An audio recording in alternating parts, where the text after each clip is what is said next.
Alam nyo ba kung anong halaman ito? Alam na dis, ito yung punong guyabano. Ayan, marami akong punlang guyabano dito sa amin.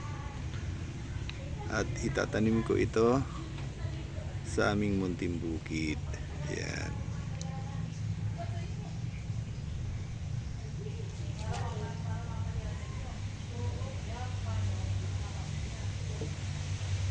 Mayigit 30 pesos itong punla kong guyabano. Yan, nakakatuwa.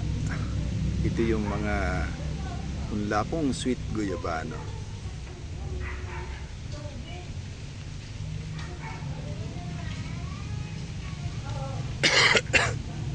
Excuse me po.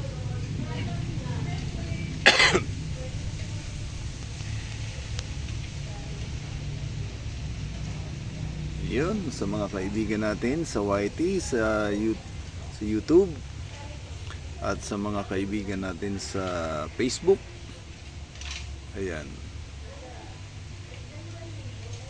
Share ko lang itong aming punlang guyabano. Pantanim ito sa aming munting bukid.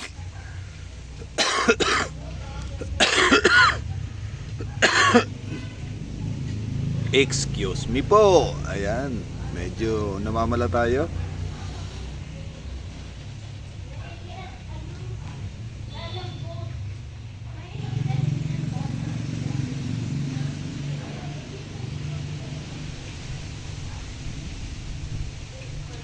Napakadaming punla kung sweet guyabano.